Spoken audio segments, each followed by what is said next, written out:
I'm Arjun Paliwal, and I'm going to be debating two Aussies on the toughest questions when it comes to property investing in Australia. Let's jump into today's video, and remember to stay to the end because we're going through the questions that are on people's minds, but people just unfortunately don't want to answer. Most renters could buy if they lower their lifestyle, they just don't want to.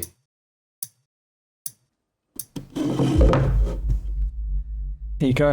I think, what do we have? A somewhat or a mostly? Where are you sitting? I say yes, but because people need to be sensible, but there's a limit. We have all heard the horror stories or the stereotypes where people are buying giant TVs when they don't need it, or label handbags, the stereotypes, sure. However, most people who are making it now and finding their path and guiding other people to find their path are saying skipping the avocado toast might not be enough to have someone reaching that million or two to get a house. And I have had phases when I was living very, very sensibly. That alone was not going to make me suddenly afford a house in Sydney. Okay, I appreciate your insights there. Now, do you think there's anything to do with like people's knowledge of what's possible? And so what I mean by that is like, let's just say there's the slight disagreement. So if we go back to the statement, it's most people could adjust their lifestyle, was the statement, to buy a place to live in. When you're saying you slightly disagree, I appreciate you calling out how you definitely have some people who obviously have the expenses. But do you feel there's an element of like knowledge? So what I mean by that is someone has the ability to, but they look around them and they see everything in Sydney being so pricey. And so now you have almost these two conscious choices. One is I really stretch my budgets, tighten them, adjust the savings plan, and I go hard at it. But then you kind of get to this point of like, oh, I just don't think it's worth it because it's not possible. And therefore I'm looking around, I'm like, that's $1 million and that's $1 million. So then because they don't know any better, meaning they just see all this expense around them, they maybe don't commit to the budgeting. And as a result, they just go and say, hey, I'm just going to live my lifestyle for a bit because I'm just not there yet and it's out of my realm. Do you think that plays a part too? And it's not just a matter of it's possible or not, but lack of knowledge makes it seem more impossible? The lack of knowledge is a part of it. I do agree with you on that point, especially because Australians don't know how they can save money necessarily, but also how they can make money. But in terms of suburbs, to answer that part of your question, it really depends because I'm sure we could agree that people's time is the one thing that's finite and valuable. Look, I definitely know that that's a key point in terms of like people's time, as you mentioned, or what their ability is, right? So why I say I agree with that statement, but I'm not all the way on this side. I'm kind of halfway between, because this part of me that's not all the way is like, I've seen the moments where my mum was, on a single income, dad was overseas, she's there holding the house down. And there is no way that if you just took that income and you took 2 kids living with you, that she could have bought out a house and got into the market. It's just a fact. So that's why I'm going to say there's always this window that it's not possible. I genuinely think there is a combination of knowledge, life stage, and then choice. And so knowledge is someone going, I live in Bondi, I'm renting there, and I'm enjoying the finer things in life, and I'm having a great time. And it's not cheap. Even if I maybe made it cheaper and I kind of room shared with a few people, the knowledge around me in my radius of my 24 hours in a day is full of multimillionaires, 5-star beaches, the best coffee, the best food, and all of these things. And then you walk around, you see the beautiful buildings, you see everything. And then what happens is that there's this mindset that's built around what things cost. This is a multi-million-dollar place. I got no chance. Are we talking about just the 20-year-olds in Bondi who want to live like their parents? Or are we talking about most Australians who, yes, are living in major cities, but are often not living in Bondi? They are living in those other suburbs and wondering how they can even afford to pay $1,000 of rent to live an hour away from where they work when they need to support the people they care for. Yeah, it's a really, look, I appreciate that point because You're touching on things that are close to home in a past life of mine, and I get it, right? What I've come to learn as life's gone on, though, is that different circles in my progress through career or relationship, family, aspirations, have made me realize that what I once thought was most Australians then wasn't. Then what I thought was that group of Australians wasn't so uncommon. It was more common, and this is just this progress of life. And so what I've then take a step back and go, well, what do the numbers say? Well, the numbers say that home ownership is still at that 67 to 70% in Australia. So that number at 67 as a number has been only dropping from 70 to 67 or 72 to 67 over multiple decades. So my first thought is that if this was really bad, this would be like way lower, because the way portrayed in common conversation or like media is that investors are just gobbling up everything and everything is this bad property investor. So when I first think of that, I think, well, most Australians defined as from a data perspective equals most as a percentage, but more than 2/3 of Australians own their home, either with a mortgage or without one. So what I'm trying to say is that I definitely feel that there are many people hurting. There are many people who costs are increased for. It may feel and look from the portray, the conversations that we have, a circle around us of discussion, the media, the news, you flick on, that is most Australians. But most Australians own their own home and or are investing by choice and living and renting by choice. Because when you combine those two numbers, that is over 70% of the country. In fact, renters on average, when they migrate to a country like Australia, they're renting for the first 4 to 5 years on average.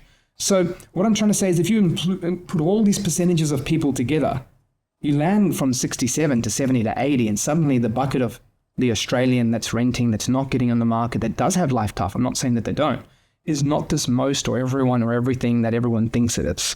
Owning multiple homes during a housing crisis is morally wrong. What do you think? What are your thoughts?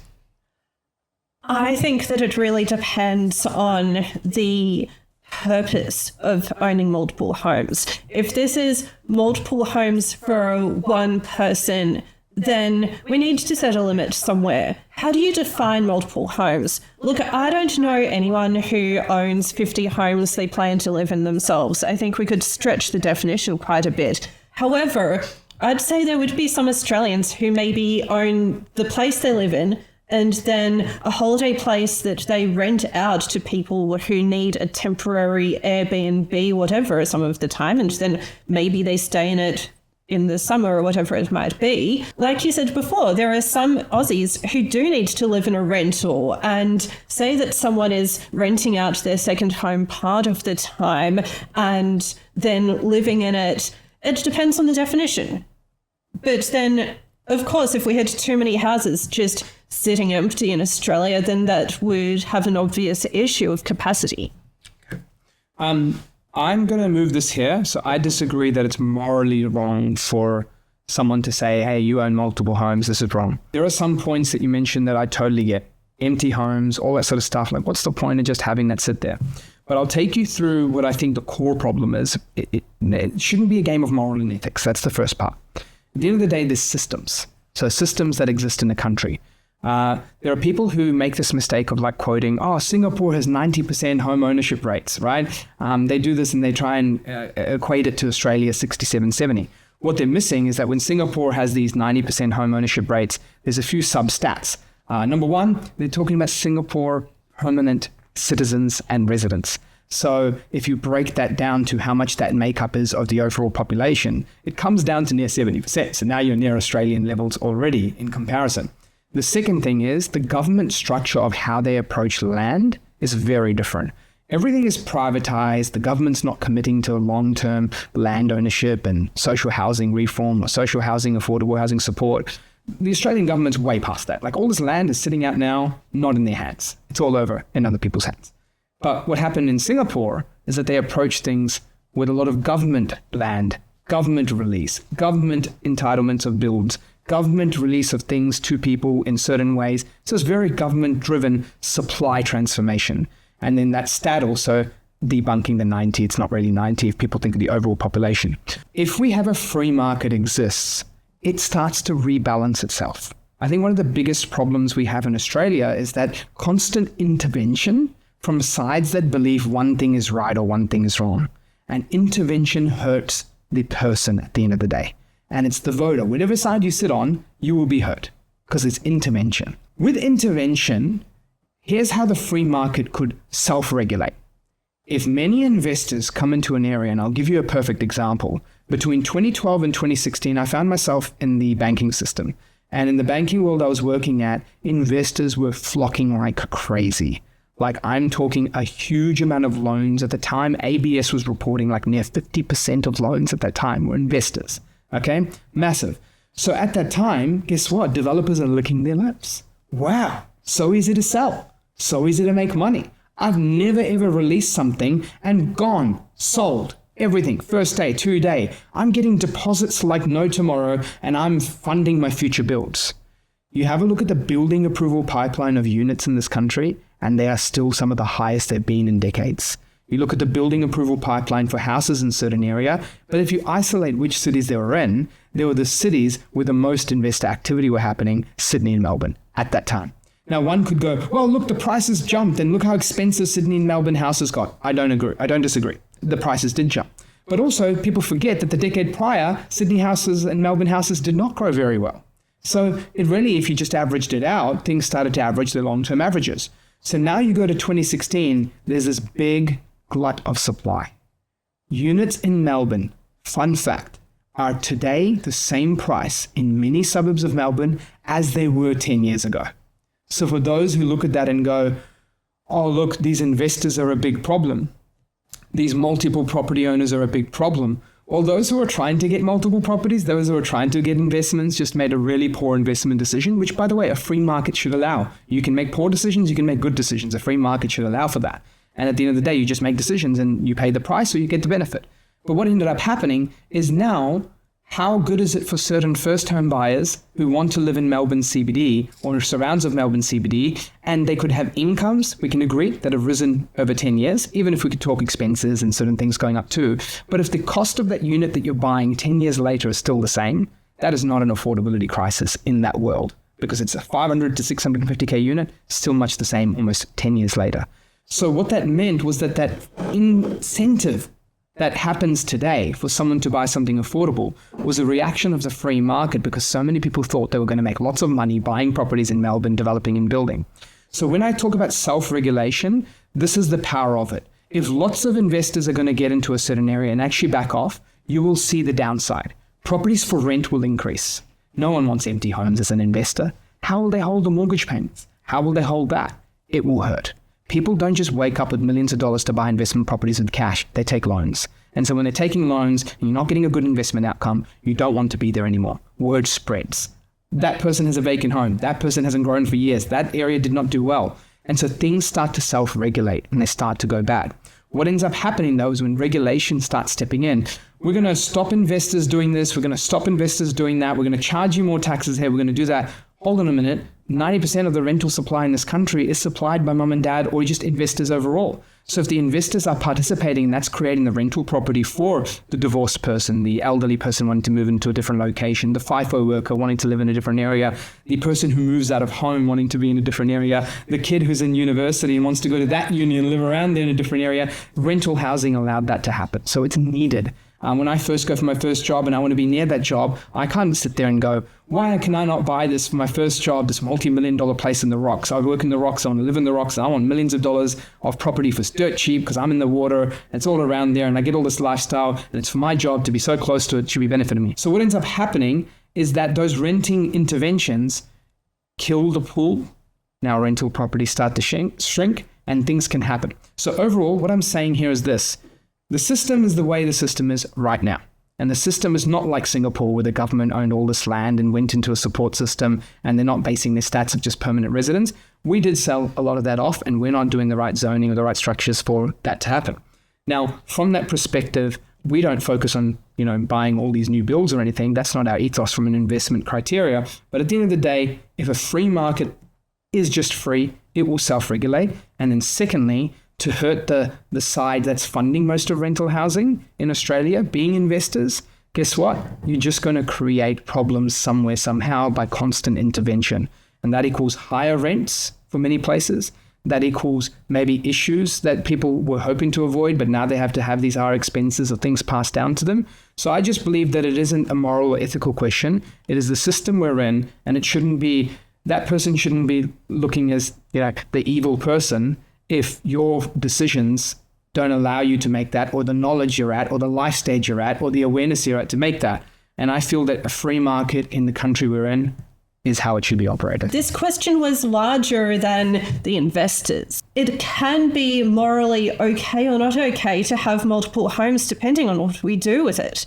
Okay, things are getting spicy. We're going through a lot of different thoughts when it comes to property markets, property investors. But if you're listening to this video so far, watching it so far and thinking, you know what? I want to be on that side. I want to be on the side where I build my knowledge. I want to be on the side where I change my lifestyle. And I want to be on the side where one day my life stage will allow me to get into that point of investing to build wealth through property. If that's you, request a free discovery call by clicking the link below. It's a free 15-minute chat, and it'll allow you to see if we're fit to be able to help you start or grow your property portfolio with the right data on your side. Let's get back to the video. There are some Australians who own multiple homes and don't rent it out. I believe that anyone who has the opportunity to own more should be creating a greater good with what they have. So I think just one thing I want to definitely clear up is that I agree on the empty homes part. So if what I'm trying to say is that if there is a system that the government has committed to, and that commitment is we won't build rental housing to the scale that we should, nor that we can. We won't have all of that happen. And we want to invite the property investor to be incentivized to invest, create a future for themselves, create rental housing. That's the system that they've created. Am I saying that that system needs no intervention? Not at all. Empty homes is a great example. Like, if they want to, look at penalizing that, go for it. I have no issues with that. Because at the end of the day, I don't think that's a great investment outcome, right? So I do agree that from a perspective of certain systems that the government has, if they want to apply certain rules that benefits the purpose of their system, what's the government's purpose of the system? We're privatizing rental housing. We don't want to provide it, but we know mums and dads and many Aussies do. Go for it. If you need rules to make sure that system is met so it does the job it's meant to do, great. If you want rules to apply that houses should be of a certain condition, a certain finish, a certain thing, so people can live in it and actually use it, and they're not forced to live in really disgusting conditions just because that's all they can get, I agree. Because it's system and purpose meeting each other. But where I disagree with it is that if I am in a position in this society to buy 4 or 5 investment properties, and I see that as a pathway to build my wealth, and that is a system that the government is committing to, because they're not committing to building more, they're declining the level of building that they're doing for the Australian public, then I should not go to bed feeling bad if I have 15, 16, 17 investment properties because someone else feels like that's their piece and that's what they deserve. Because the thing is, if you go back to some of the earlier pieces, not everyone can. Right? Not everyone can. Even if I did not own 15, 16, and 17, I'm telling you right now, it does not mean the market shrinks immediately and suddenly every single person can now who was renting can get it. There are so many reasons why someone can't get it. Like I mentioned before, there's knowledge. They just think that there's nothing available in Bondi, therefore they don't want to get it. So they ignore everything else that exists. They think they can't, so therefore they go and spend it away. Then there's life stage. They're not in a life stage too. They just moved out of home. They're just going through their first jobs. They're building up their career. Then there's also taste. I don't want to live out there. I don't want to invest out there. I want to be here. I don't want to not sacrifice. I want to go and spend that. So these 3 reasons limit it. Is there going to be this last batch of people that go, phew, that's the break I needed because that investor couldn't get it? I get it. Maybe they could get it. But I think that if that's the committed system and the purpose of the system is not what they're doing and they're not doing the housing the way they should be, then I should not go to bed feeling bad that I own 16 or 17 properties from a moral perspective if I'm following the rules of the system. Are all my properties rented out? Yes. Are they taken care of when I have maintenance come up? Yes. If I look at the rent that I have and I see that I could increase it a bunch more, but I look at it and I go, rent's been taken care of, the place has been looked after great, this person's been there a few years, and I don't want to create vacancy for no reason, I don't want to pay more on other things as well. Multiple reasons. Feeling, cost, and care, I'm not going to do that rent increase. So I think that moral should not be a question. But if the systems are creating things that are going against the purpose of why rental housing exists in the first place and why the government went through this privatization, I'm with you. Put the rules in place to stop the system not doing what its purpose is. But if it's covered and if those rules are clear, then no one should go to bed feeling like they're doing someone bad and they're doing someone wrong just because you had the financial discipline, the growth, the knowledge, the choice, the team around you, the luck as well, the job you landed, the business you had success in. It's all luck too. I'm not going to sit here and say I'm this mastermind smart dude who runs this epic business that went well. I had a bit of luck too. And so all of those things lined up, I shouldn't go to bed feeling bad that I have X properties from a moral perspective. But if I don't follow the purpose of the system and the rules, I'm with you. Leaving empty homes sitting like that is a poor decision, both as an investment and morally. I don't think that's the right thing to do. You don't need a buyer's agent. You can just do it yourself.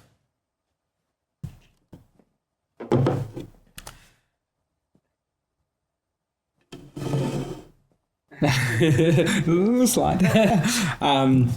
I'll go first. I partially disagree. I don't completely disagree. And the reason why I say is that if you look at how many transactions exist in Australia and how many people have done them without a buyer's agent and how many decades that has gone on, combined with the price growth of 5 to 7% compounding per annum growth rates for over 30 years, even if someone's made a mistake or two, could have bought better, maybe had more time, could have bought more, to say that they haven't had or can't have success without a buyer's agent would be me just lying or being biased because I'm in the industry. So that's the disagree reason, as in why I'm not all the way here and I'm here. Why I overall, though, disagree with the statement, and I think that people should use a buyer's agent, is that when we look at the decisions across life, a car might be 10 to 20 to 30 times cheaper than a home, yet we want the mechanic to fix it. You know, and the lawn that you want to mow might be, again, a much cheaper thing, yet we want someone to outsource it. Or some people do it on their own. But the main thing is, I'm trying to say, when we don't want to cook at home, we go and outsource it. So like, we're so blasé about outsourcing the little things in life that we think someone's better than at. But as soon as it gets to some big financial decision that is life-changing, suddenly it becomes this matter of pride or almost a matter of, I don't want to look or feel silly. Because people go, ooh, paying fees to someone, looking and thinking whether I should do this or not. How will my friends perceive me? My mates did it without one. Should I do one? And so then they're willing to wait all this time. They sometimes even think that it's not possible. And there's so many reasons that they then decide not to do it, right? So the main thing I want to highlight is that whilst I can say everyone doesn't have to use one, what I can say is that the benefits today with the world we're in substantially outweigh it. I want to talk about two aspects of it. One aspect is the price piece, the cost of using one. And then one aspect is the piece of using one just from the mechanics of it. So the mechanics of it is there are two people from the banking industry I used to work with, and they both decided to explore using our services. One of them worked with us, one of them didn't. One of them, if you look at it, achieved 4 investment properties worth over $4 million and over $1.3 million of equity created. And they looked at those 4 properties, not including their super, not including their shares or anything, are on track for their retirement goals. And they did that all in their 30s. The other person flipped the script. Similar position as an executive manager, similar income, similar financial habits, friends of a similar age. Life stage 2, they both have 1 kid. So it's like, what differences do you want? Fun fact, they both also live in the inner west of Sydney. So it's like as duplicate as it could be. But one person felt, no, I'm going to do this on my own. I'm not going to use a professional. So let's break down what they were missing. What were they missing? An accountability partner. For the person who had the 4, we were their accountability partner, telling them how many they needed to get to their goals, when they needed to purchase them, what for, and continue to diversify markets. So they did it in 3 years of purchases. Now fast forward the clock 6 years, because we kicked off the journey for 2020 for one, and we didn't for the other. The other person only has 1 investment property. And it's simply because they had all the factors the same, but they didn't have the accountability. The second part was paralysis analysis. Even if you have an accountability partner going, let's do it, let's go for it, you got to make a decision. and you're scared. It's a big decision. It's costly. It's expensive. Mistakes can go wrong. You can be ripped off on the price. You can make the market selection wrong. You can buy a house with all these issues and errors. You can also then constantly miss out on the price because you keep paying under and you think it's worth less and you think the sales agent's an honest person.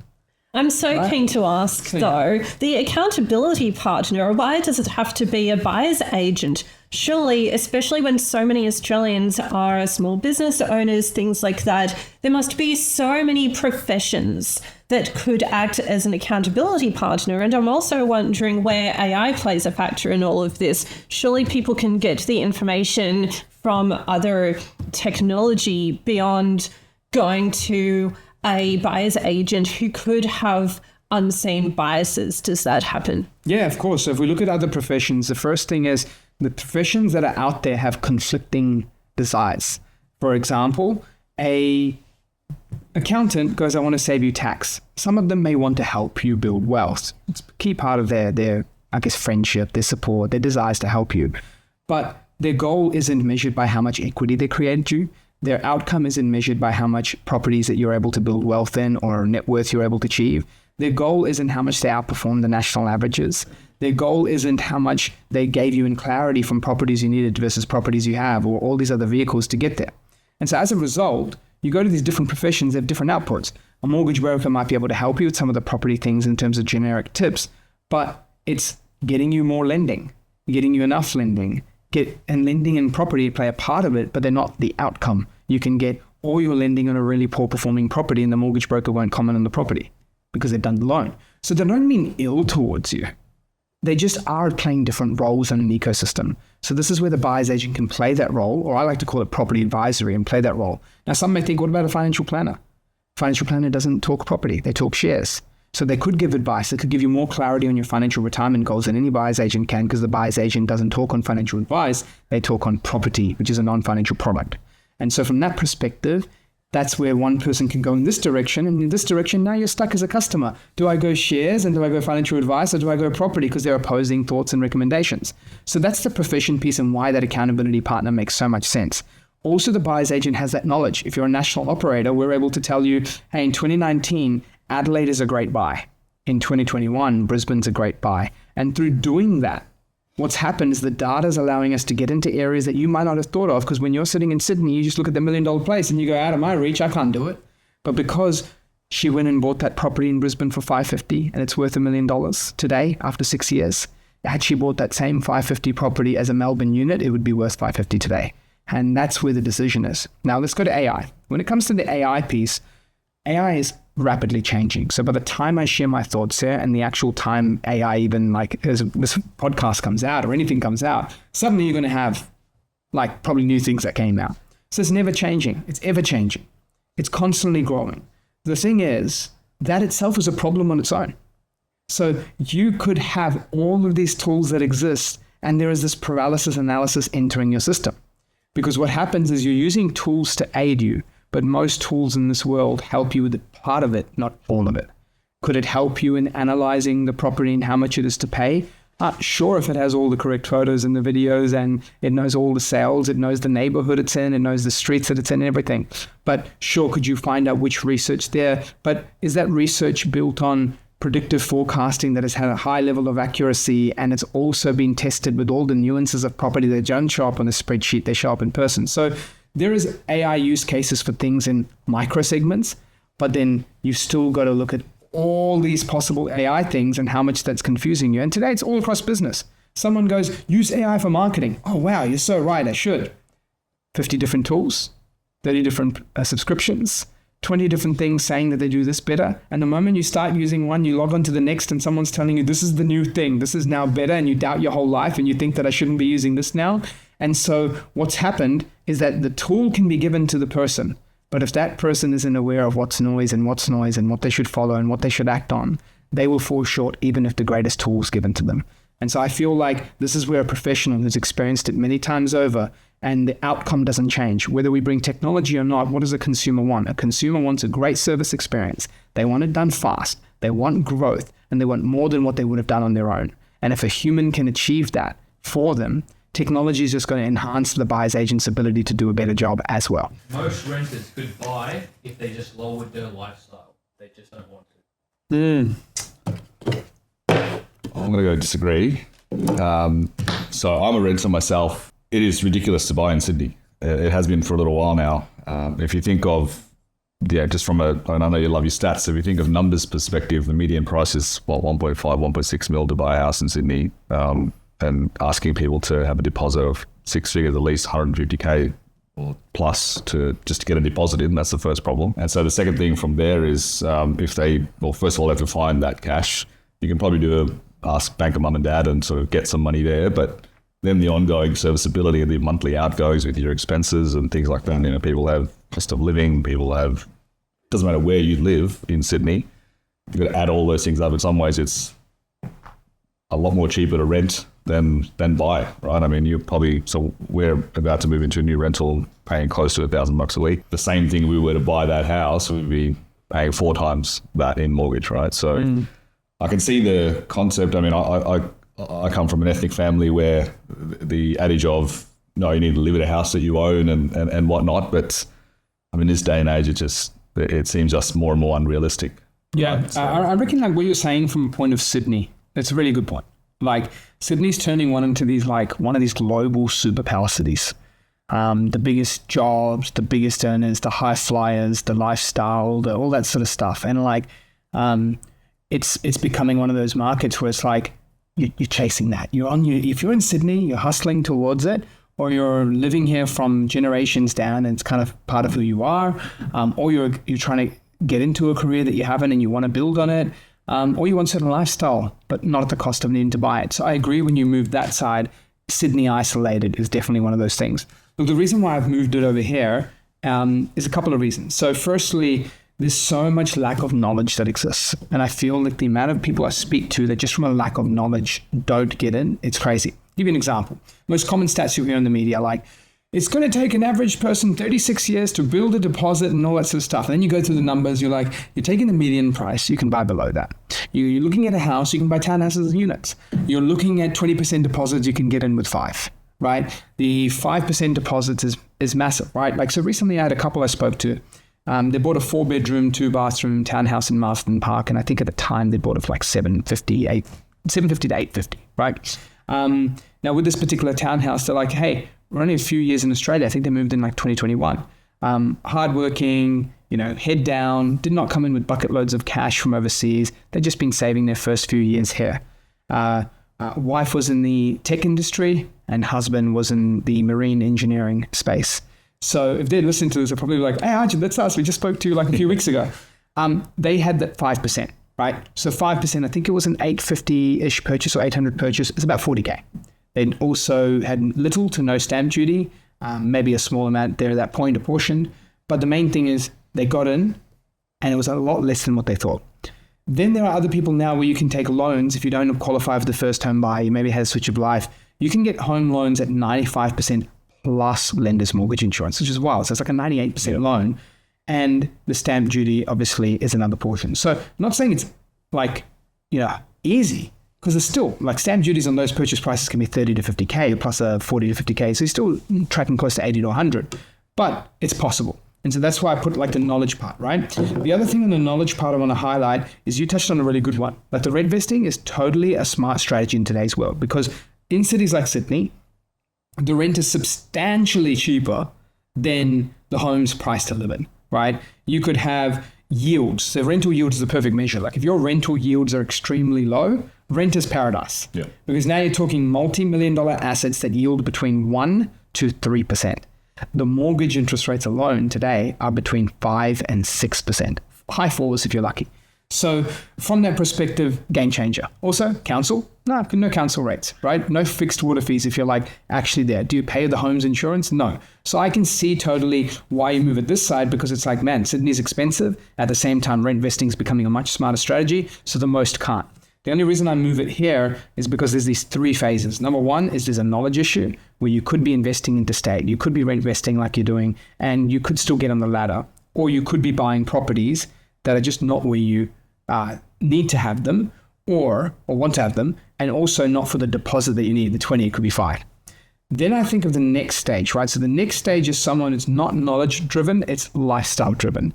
And like, man, Sydney's a city where you can have a great time. Yeah. You got toddies over this way. You're going out to Crown for a bit of a staycation. You're having a good time down Barangaroo. One drink turns into two. It's a city of just amazing night culture. I mean, it used to be better back in the days. Right. You know what I mean? Not the same anymore. Not the same anymore, but I think that's a different type of night culture we're talking that's right. about. That's the Yes. partying days, the King's Cross and everything. Correct. But the main thing I'm trying to say is Sydney is a city where $1 can turn into $100 spend just like that, where 100 can turn into 1,000 if you're not careful, because the dude's pouring the 1998 Italian South Coast wine and you're here thinking that you just get in a bottle of Shiraz. Yeah, it's red, yeah. You know what I mean? So the things happen. But I guess the main thing is that's the lifestyle. And then the third part is, I agree, can't be most. Can't be everyone. That's why I didn't fully move it over. I was like, I kind of hear, because there are people having it tough, but there are also people in the life stage part. So if someone is divorced, to assume immediately that after a tough divorce that you know where you want to be, you know where you want to live, you have the income to do it, you have the capacity and cash to do it, is very wrong of me to assume. So I get you, man. There's life stages that make it tough as well. But the only reason I moved it here is because people can get in, but it doesn't have to get in the traditional way. Could be rent vesting, could be living in, could be different areas, could be units in townhouses, it could be lifestyle choices, and people can get in. But not everyone, so I won't go all the way. Yeah, but it's horses for courses, right? I mean, you hit the nail on the head where it's each person has different perspectives, different things that they want, different lifestyle choices, right? And then so for me on a personal level, this is kind of the way it goes for us, just because of the way we have it. And I take your point about people sort of not having judged themselves based off the median prices, that they can get in lower, they can do all these things. But it's still a burden, right? I mean, it's still, even if you take the 5% loan, even if the deposit in and you've got your fees on top of that, stamp duty, et cetera, it's still a big commitment, right? Absolutely. And I think people almost from a mental and psychological perspective struggle with that because it's like, okay, you're always having to continuously front up and repay that loan. The bank's not going to give you a discount and say, oh, no, it's all right, we'll have a bit of a break. And they'll talk about financial hardship and things like that. But at the end of the day, you're going to have to pay it off at some point, right? You're almost just delaying the payments, even if you think of interest only versus P&I. So there's that sort of the mental stress and the burden of having to have a massive mortgage as well. Well, these are not sort of small numbers. That side of it almost gets lost in all of this. Yeah. You know what I mean? Like it's... Yeah. No, it's not easy, man. I get you. And then that's why I think why conscious decisions like even you're making, where you're building an investment portfolio and you're putting it off until it makes sense. Yeah. Right? And that's perfect. And you know what? Your lifestyle can also be enhanced until it makes sense. Because if you took that dollar equivalent of what you're spending on rent and you turned it into a mortgage repayment, you would likely be 30 to 40 kilometers further out or 30 to 50% smaller in size of the dwelling. And so people don't need to, and I think you've recognized this already, and this is where if you want to move in this direction, you can. It's like people don't need to feel that it's taboo to rent. Like those old days, I was renting for many years even after buying my first home because I moved out for progression. So example, I was literally living in Glenwood, my first home I bought in Sydney, and then I realized to myself, okay, I need to be near work. I need to be near things. I want to go and do things. So what did I do? I moved from there to the inner parts of Sydney. I moved out and I moved to rent in different areas. I moved to Parramatta so I could be near work, lifestyle choices. People don't recognize like renting can be cool. Like it shouldn't be something like during COVID, I had my own home, but I wasn't living in there. I was renting. And I was in Sydney too. I could have lived in there, but I was renting. Let me explain why. Go ground floor. Guzman Gomez is just outside. Do you know what I mean? Go ground floor. You go across the road. Milky Lane Burgers is there. It probably explains my weight that I'm having. Also, you go to the rooftop. Nick and Nora's rooftop for Parramatta, the best rooftop bar I've been in terms of Sydney, in my opinion. Then, of course, you're like thinking it's COVID time. You can only go out one a day. You can't. You know what? I'll just walk over to Westfield Power, grab a few things. Good. Right. Just within 5K radius, right? Absolutely. Yeah. So, I mean, like, renting can be a hack. And so even if I could say here most people could buy, I would move here and say if you can rent and you want all the upside that comes with it, rent vesting is a proper hack to a better lifestyle sooner if you're in the right city. If you're in a city with a super high yield, example, if you're living in Darwin and you're paying 6% yields of the property's value to an investor, you're basically telling us that you, from a data perspective, don't want to be here long term, or your cards just weren't dealt right in life, and you're in a city that's quite expensive, and you're not able to muster up the cash to save on top of paying such a high rent, right? Which is obviously a sad thing to be in. But that's a city where rent vesting's not smart. Like, you're paying literally the mortgage of someone, and you could be there. So that's where I think a couple of thoughts there. Owning multiple homes during a housing crisis is morally wrong. I disagree. Yeah, I actually disagree as well. I mean, well, partially disagree. I think, we live in a world where in some ways, it sounds selfish, but in some ways, we're on our own path. We're in our own rat race. Everyone's kind of trying to do what they can for themselves first. And I think absolutely nothing wrong with being selfish in that sense. Yeah.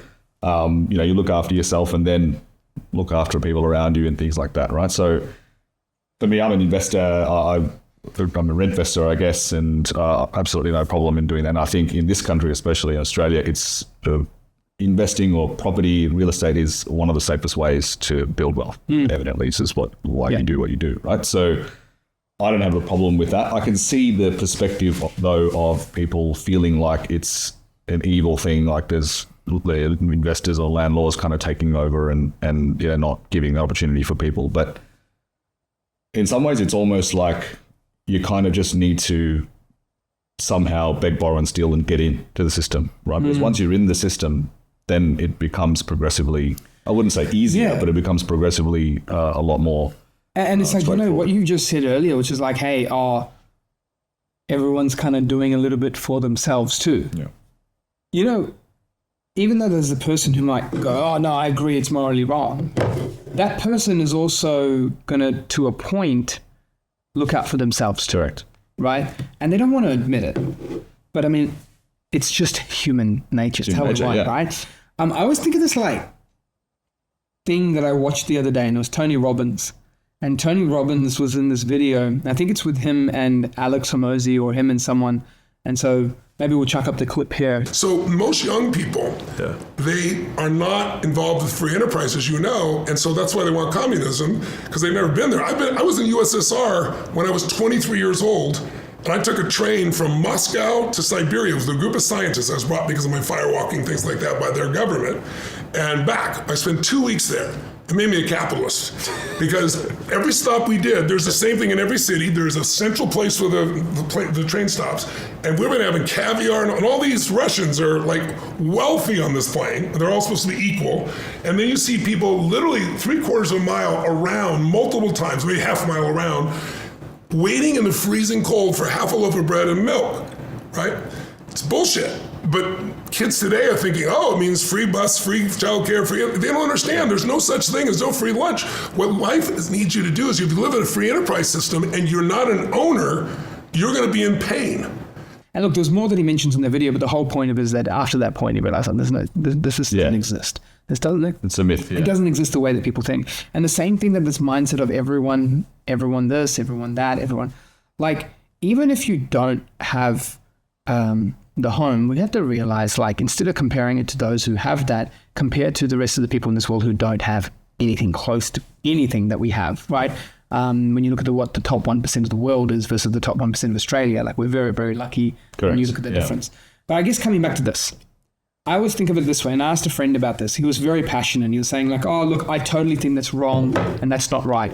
And so I said this layer of questioning. I was like, hey, imagine it's wrong, you're right, and the investors just do not own all these properties, whilst the government's not committing to the strategy of building out all these properties. Now, let's just imagine this is utopia that exists in every person now, due to this investor not being there, has now had more supply out there for sale that isn't a property investor. And so, firstly, if we think magically there's no demand, you're kidding yourself. Yep. 6.7 to 7 out of 10 properties are still owner-occupier owned. And if that number's not 4 out of 10, it means that the demand still has an owner-occupier presence, because people move cities, move suburbs, upsize, downsize, sideways move, change their preference, change for the school, People are there. So if you're not competing with us, sure, competition will be a bit less, but you'll be competing with someone else. Secondly, even if there's a lot of investors, do you think that all investors equally buy in all cities equally at the same time? So when there's those times when investors don't even give a crap about your city and they're investing elsewhere, are you magically buying your home now and everything's brilliant and great? No, you're not. So the same person who has a problem today is likely in most cases to still have that problem tomorrow. And so now let's just go, no, they don't have a problem. They go and buy all these investments. And now properties reach 90% owner-occupier ratios. That is for that generation. This is selfish in its own way. You've gotten into the market. Now I want to tell you this, and you've got to put yourself in their shoes. Okay, so let's just say we've reduced prices because you should get into this market, and you're so upset about all these investors owning property. We should bring you in. Now you're in. We, by the way, are going to do the same to you for the next generation. Yeah. So you've paid 900K. You couldn't afford 900K, whether an investor liked it or not. And if it declined 5% because there's a little bit less investors, you couldn't afford 800 and something either. Let's just tank it.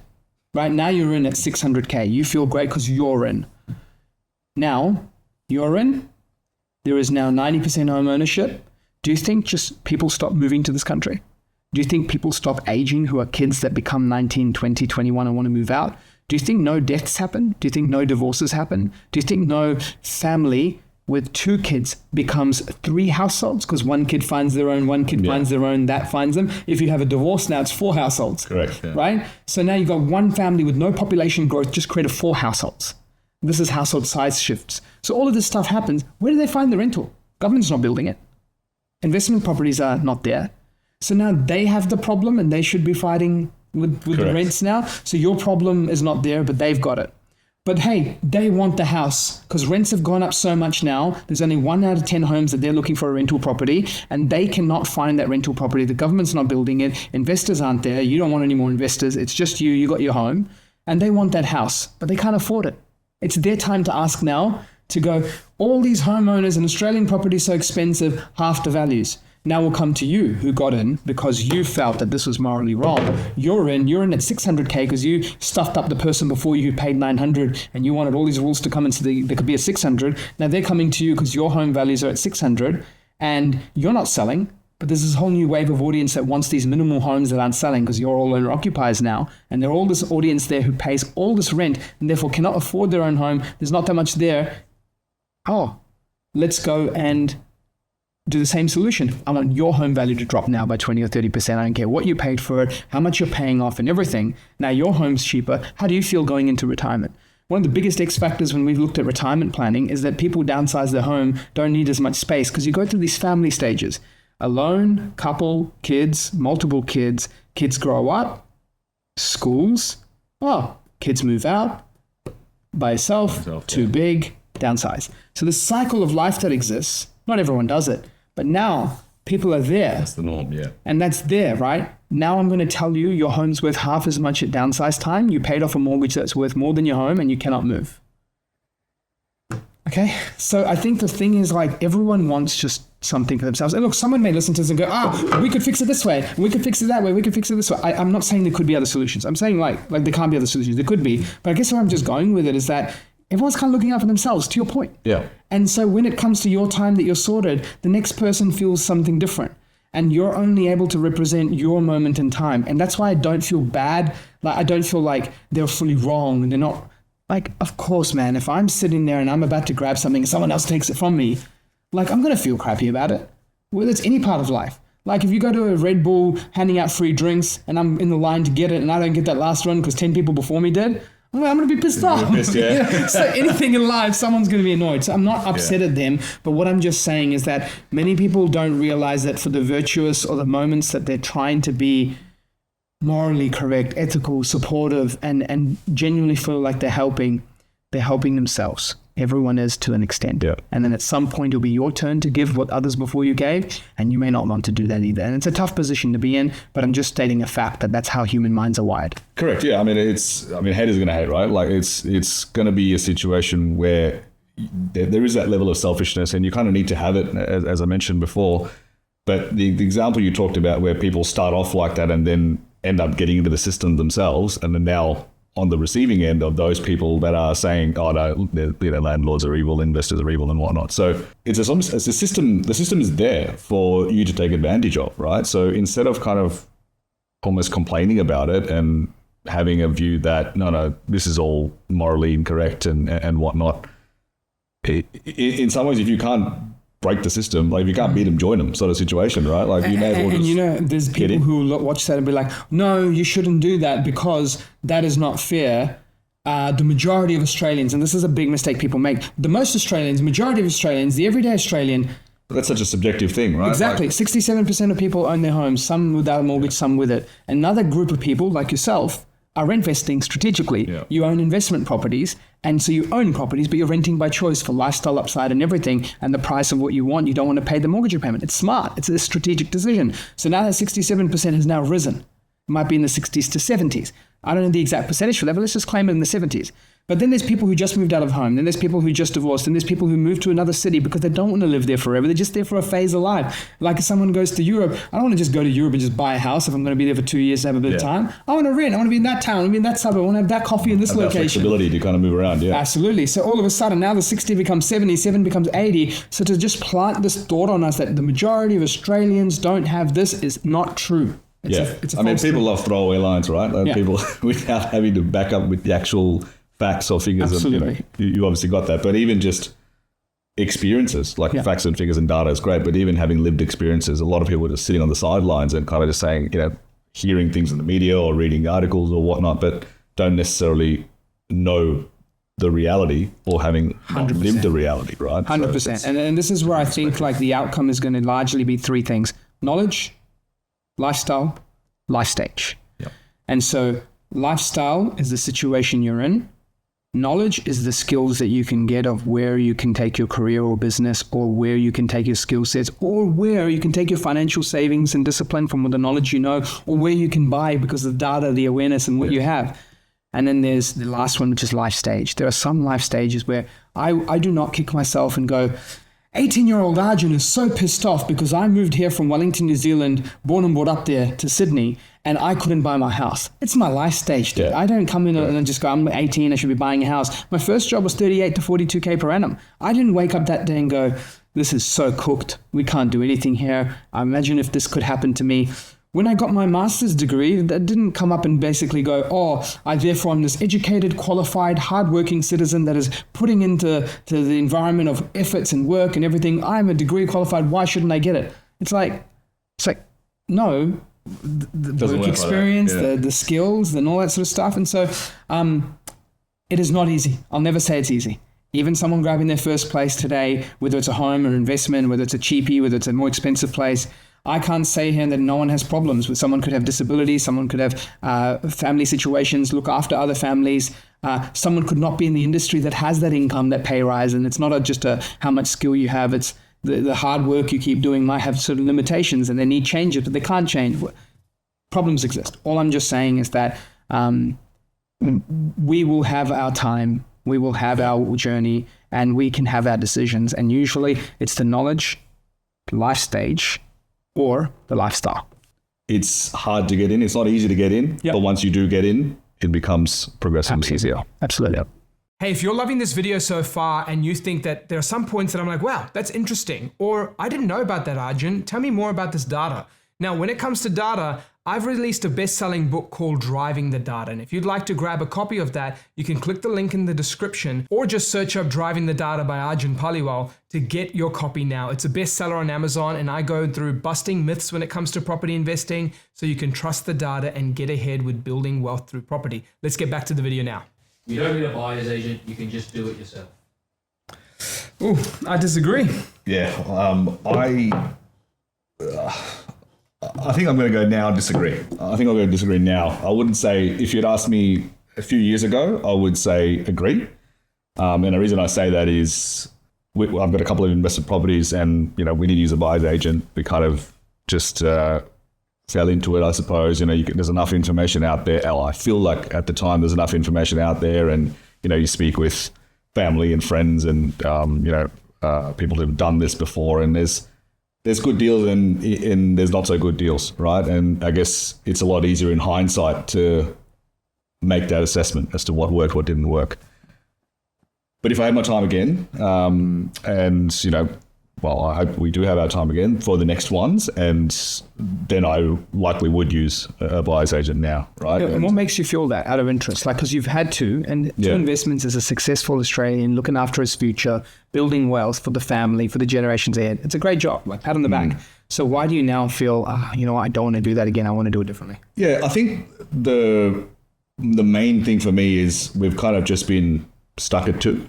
And there's various reasons for that, right? Obviously, family, children, and lifestyle, jobs, moving around, etc., whatever, all of the above. I understand real estate. I'm in real estate myself, and do some sales and whatnot. So I get the value. I understand the value in what they bring, and what sort of information they can give you, but also the accountability that they put on you, right? Yes. So, everyone talks about, we don't need buyer's agents, and that's fine. There's enough information out there. We live in an AI world. Plug it into GPT. It'll give you the answers of what's the trending suburbs and whatnot. But that's all well and good. I mean, without sort of making this an AI conversation, but it'll tell you what you want to hear in some ways, right? So, that's a completely different conversation. But buyer's agents, I think, are really valuable in that because they're in it every day.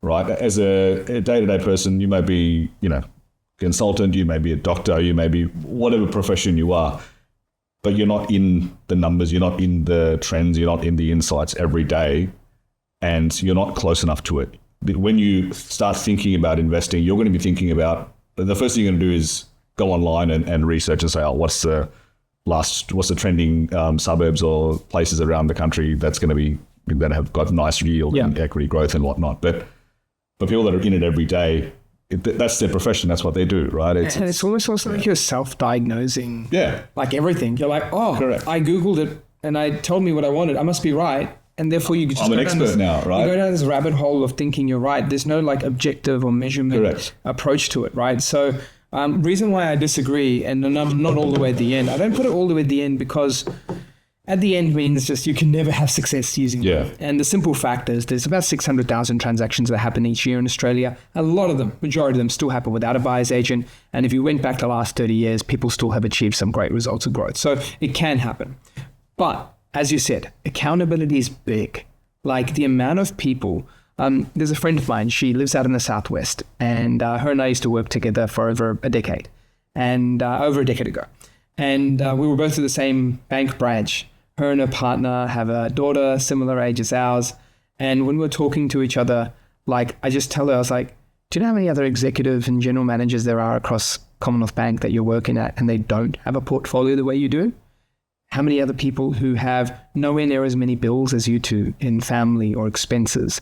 How many people who don't, have all of those things that we think would, stop them also from there, and they could go and do this. But accountability was huge. Every year, here's what we did. We bought in Toowoomba. We bought in Adelaide. We bought in Perth.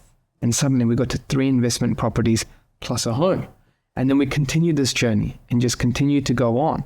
And now, 4 or 5 properties in, she's like, wow, had you not told me what the property was worth each year, had you not created a portfolio plan to say, let's go again, had you not gotten us a first result that really made the difference, so you gave us a good taste in our mouth of what's possible, had you not showed us how much wealth we're building and shown us what we're going towards and where we could take this, had you not shown us the end goal of where those compounding values could be versus where you are today. So sure, you can go and do them without one, but I can tell you today, if you put 2 people in the same income, the same profession, the same job, the same family, the same age, the same savings per month, you will get wildly different outcomes simply because accountability, strategy, research, execution, and experience are things that when you pay for will make a wild difference to your life.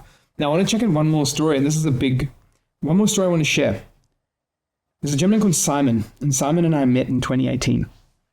And this would be like like someone completely agreeing, like, you don't need a buyer's agent, you shouldn't use one, it's too expensive. And at that time, it was less mainstream. But in 2018, Simon, if you picked up this situation, you look at his income, you look at his savings, and you look at a budget. The buyer's agent's fee was going to represent 10% of the purchase price, about 8% to be precise, but almost 10%. The purchase price was $268,000, by the way, that we purchased from in 2018. So about 6%, 7% of the purchase price was the fee. Secondly, it was all his dollars gone. Third, the buyer's agent fees represented a third of his income. Like, this is wild. Yeah. Like, this is such a large proportion. It's basically someone sitting there and going, this person's literally taking a third of my money, a third of my income, a third of my cash. Like, I am going all in on this person. It's not even the asset. Like, nothing. That's right, It's the person just facilitating it. It's a middle person. This is like, you talk to every friend of his, every friend, every family. What a rort. Like, what are you doing? Why would you do that? Right? You can find out information yourself, yeah. But I believe in one statement that has been something I live by. If you want what the wealthy have, you do what the wealthy do.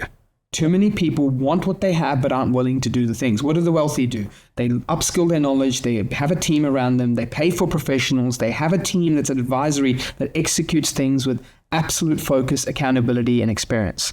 We bought this house. Let's call this a house.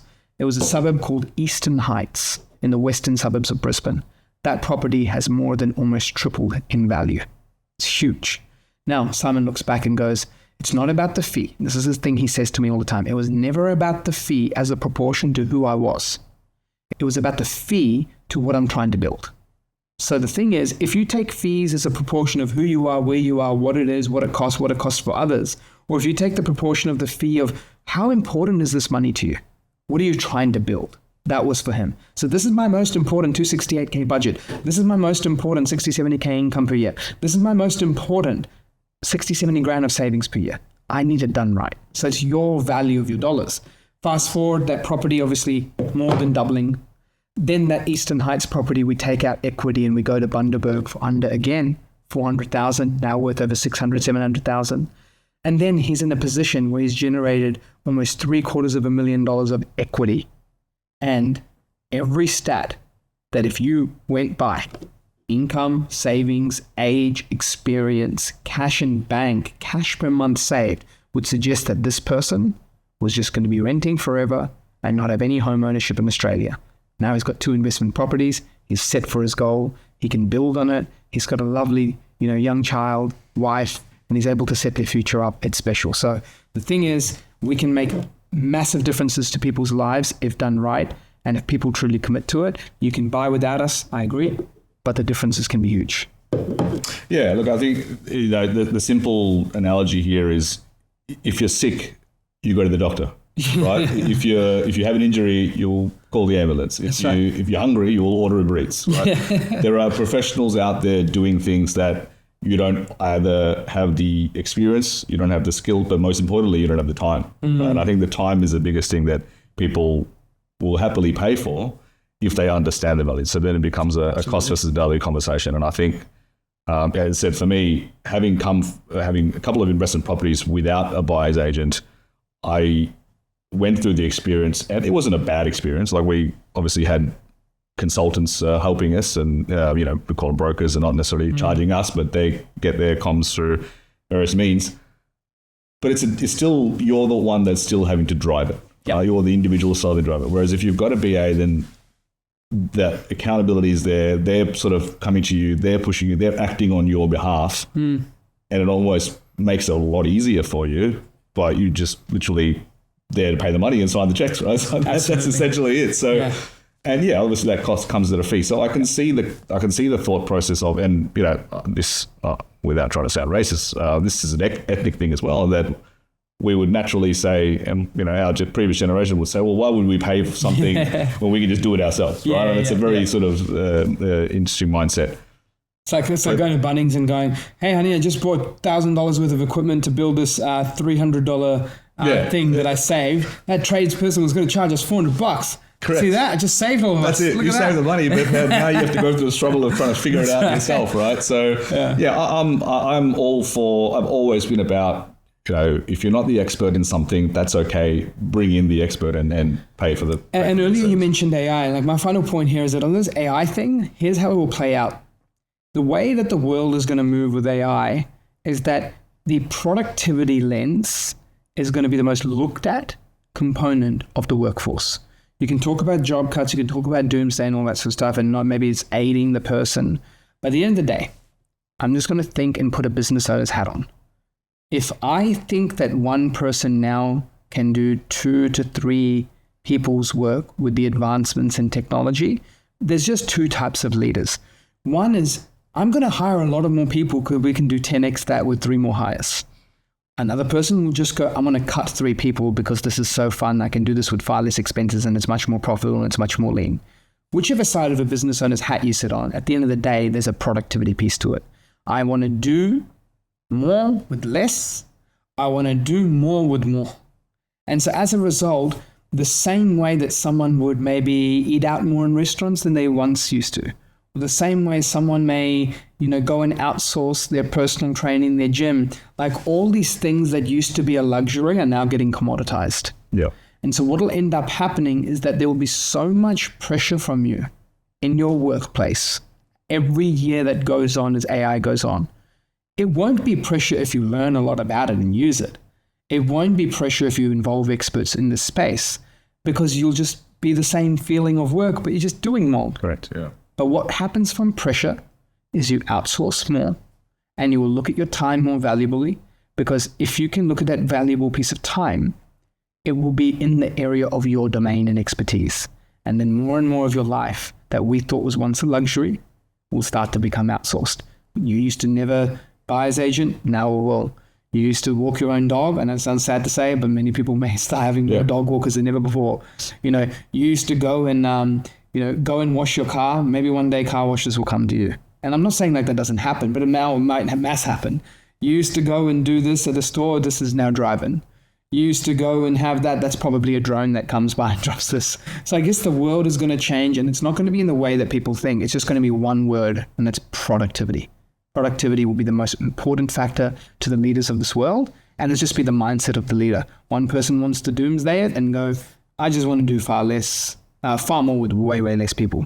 And one person will see the abundance and change the world and go, I want to triple my workforce and help them apply all these different tools.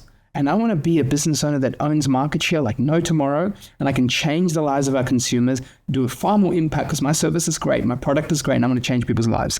So it's just who you sit on. At the end of the day, I think where buyer's agents come into that is that in this world of productivity, you're going to be valuing your time so much more. And if you're not valuing it, your employer will look at your time with this huge measurement stick. Yeah. Even if they're the nicest person in the world, they'll be forced to, because the competitors are either crushing them or they're going to need to figure out how to crush.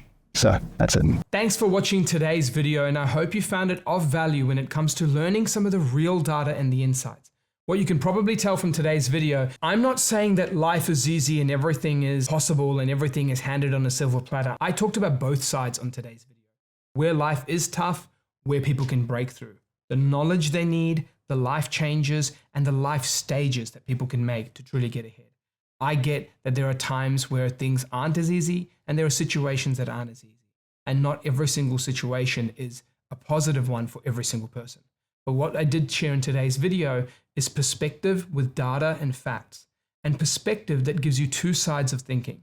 And so if watching this video, you've realized that life stage, life choices, and knowledge can be the X factor for you to truly build your wealth, then I'm glad this video has helped you. If you just feel even angrier at me because I said things that perhaps maybe you don't agree with, that's okay. We're in this country to openly share our thoughts. I did my best to share it with data. I did my best to share it with the insights of what I've seen Australian families go through, both the tough times and the good times. I'm not here to say everything's perfect. All I am here to share is my perspective, my thoughts, and whether you think there's bias or whether you think there's not, I'm here to just share my opinion, and I'll do so more often with the data and facts that I see every single day. Now, if there's any other topics that you'd like me to share more on, do more videos on, drop them in the comments. Otherwise, if you liked the video like this and you want to stay in touch for more content like this, like and subscribe now. Thank you so much.